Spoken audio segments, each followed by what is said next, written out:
یه جهان نامرئی درست کنار ما وجود داره. جایی که موجوداتی نورانی و انرژی‌های پنهان پیام‌هایی رو منتقل می‌کنن که فراتر از ذهن ماست. بعضی‌ها این پیام‌ها رو با حس درونیشون میشنون، بعضی‌ها در خواب یا لحظات سکوت عمیق تجربهشون می‌کنن. امروز می‌خوایم به دنیای اسرارآمیز موجودات نورانی سفر کنیم. بفهمیم چطور با ما در ارتباط هستن و چگونه میتونیم این پیام‌ها رو در زندگی روزمره‌مون درک کنیم. به کانال آلفای درون خوش اومدی. برات پیش اومده که توی تنهایی مطلق احساس کنی کسی داره نگاهت میکنه یا یهوی نسیم خنک از کنارت رد میشه؟ این دقیقاً همون لحظه‌ایه که پرده بین دنیای فیزیکی و ابعاد دیگه نازک میشه و انرژی‌های نامرئی خودشون رو بهت نشون میدن. خیلی از آدم‌ها گزارش دادن که موجوداتی از جنس درخشش رو دیدن که نه سایه دارن و نه جرم، اما حضورشون از هر چیزی واقعی‌تر به نظر میاد. اونا مثل ارتعاشات لطیفی هستن که مستقیما روی روح و روان ما تأثیر میذارن و حس عجیبی رو منتقل میکنن. دریافت پیام از این موجودات اصلاً شبیه به حرف زدن معمولی ما با تلفن یا رو در رو با کسی نیست که کلماتش رو بشنویم. این ارتباط بیشتر شبیه یه جور دانلود اطلاعات ناگهانی توی مغزه که بهش میگن شهود یا آگاهی برتر در لحظه. یه فکری به سرت میزنه که اصلا مال خودت نبوده، انگار یکی یه بسته دانش رو صاف گذاشته وسط دهنت. این پیام‌ها معمولاً زمانی میان که ذهن ما از هیاهوی روزمره خالی شد و در حالت آرامش یا آلفا قرار گرفته. علم فیزیک کوانتوم حرفای جالبی برای گفتن داره. اونا میگن که ماده در واقع همون انرژی فشرده شده با ارتعاش پایینه. پس منطقیه که فکر کنیم موجوداتی با ارتعاش بسیار بالا وجود دارن که برای حواس پنجگانه ما غیر قابل لمس و نامرئی هستند. این موجودات نورانی در واقع ساکنان ابعاد بالاترن که قوانین زمان و مکان برای اونا کاملا با ما فرق داره. اونا میتونن همزمان در چندین جا باشن و از آینده یا گذشته‌ای که برای ما مبهمه با خبر باشن. کسانی که با این انرژی ها در ارتباطن معمولاً از چاکراها یا مراکز انرژی بدنشون به عنوان آنتن استفاده میکنن تا سیگنال بگیرن. چاکرای چشم سوم که بین دو ابرو قرار داره مهمترین دروازه برای دیدن تصاویریه که در دنیای مادی وجود خارجی ندارن. وقتی که این مرکز فعال بشه، فرد میتونه حاله‌های نوری یا موجوداتی رو ببینه که در تاریکی مطلق هم میدرخشن. این یه توانایی ذاتیه که توی وجود همه ما هست، اما زیر غبار افکار منفی و مادیگرایی دفن شده. پیام‌هایی که از این موجودات دریافت میشه معمولاً جنبه هدایتگرانه داره و هیچ وقت بوی ترس یا ناامیدی و تهدید رو نمیده. اونا از کلماتی مثل عشق، صلح و بیداری صحبت میکنن و سعی دارن انسان رو به مسیر درست زندگیش برگردونن. گاهی این پیام‌ها به صورت نشانه‌های تکرار شونده در دنیای فیزیکی ظاهر میشن.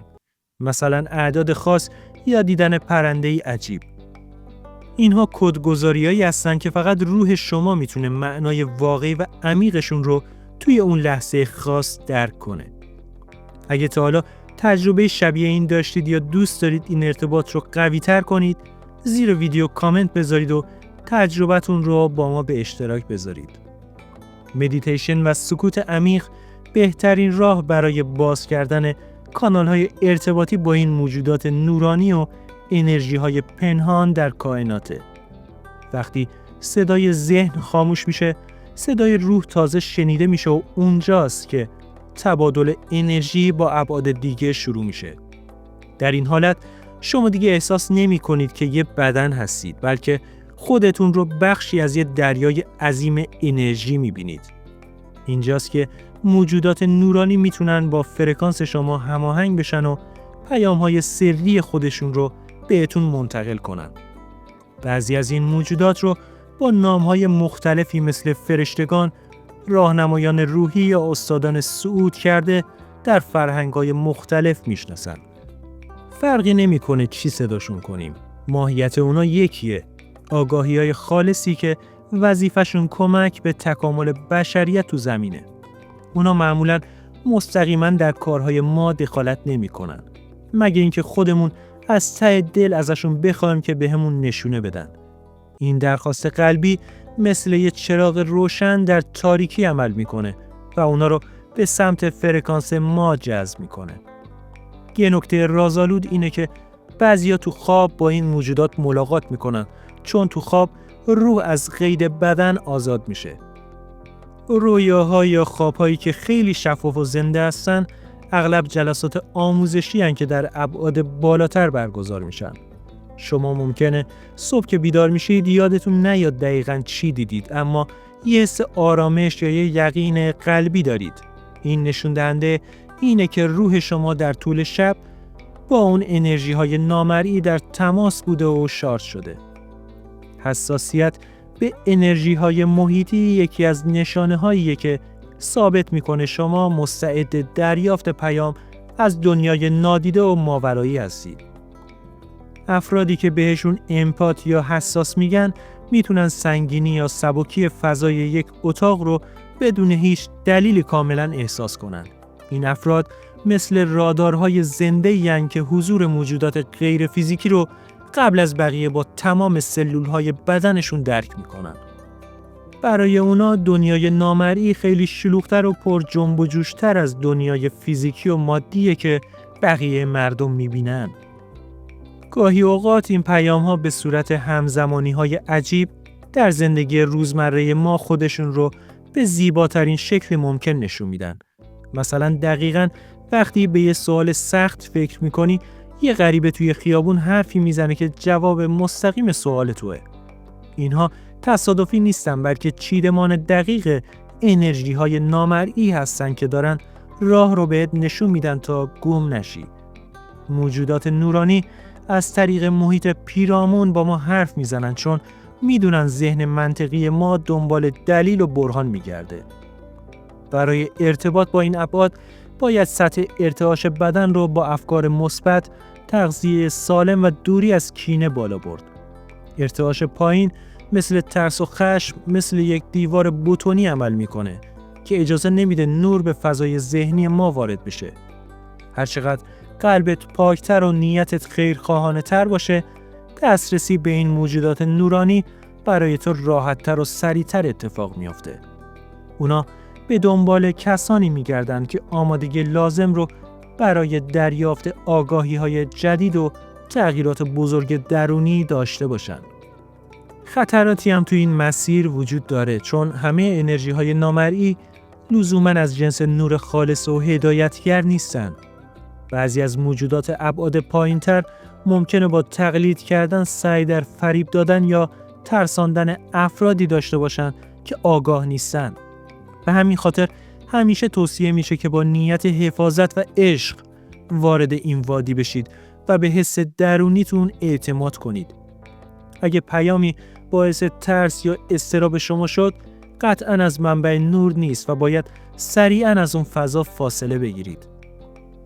در تاریخ باستان، کاهنان و جادوگران ساعتها در معابد تاریک می نشستن تا بتونن با این خدایان نوری یا ارواح ارتباط بگیرن. اونا می دونستن که برای شنیدن صدای ماورا باید از هیاهوی تمدن دور شد و به دل طبیعت و سکوت پناه برد. امروزه هم علم داره کم کم به این نتیجه میرسه که مغز انسان قابلیت‌های کشف نشده‌ای برای درک ابعاد فرامکانی داره. ما در واقع موجودات چند بعدی هستیم که فقط بخش کوچکی از وجودمون در کالبد فیزیکی زندانی و محدود شده. وقتی ارتباط برقرار میشه، زندگی شما دیگه مثل قبل نخواهد بود و دیدتون به همه مسائل به کل عوض میشه. مشکلات مادی دیگه اونقدر بزرگ به نظر نمیرسن، چون میفهمید که این زندگی فقط یه بازی یا یه مدرسه گذراست. شما یاد میگیرید که به شهودتون اعتماد کنید و اجازه بدید اون انرژی های نامرئی مثل یه قطب نما شما رو هدایت کنن. این شروع یه سفر بی پایان به سمت خودشناسی و کشف رازهای خلقته که تا ابد ادامه پیدا میکنه. در نهایت موجودات نورانی چیزی جدا از ما نیستن، بلکه بازتابی از حقیقت غایی و درونی خود ما در ابعاد بالاترن. ارتباط با اونا در واقع بازگشت به اصل خیشتن و یادآوری این نکته است که ما از ستاره ها و نور ساخته شدیم. هر پیام، هر نشونه و هر حس عجیبی که دریافت می‌کنید دعوتیه برای اینکه از خواب غفلت بیدار شید و پرواز کنید. پس چشمای دلتون رو باز کنید و منتظر باشید. شاید پیام بعدی همین الان در راه رسیدن به شما باشه. برای دریافت ویدیوهای بیشتر درباره دنیای نامرئی و بیداری روح، کانال رو سابسکرایب کنید و زنگوله رو روشن کنید تا هیچ ویدیویی رو از دست ندید.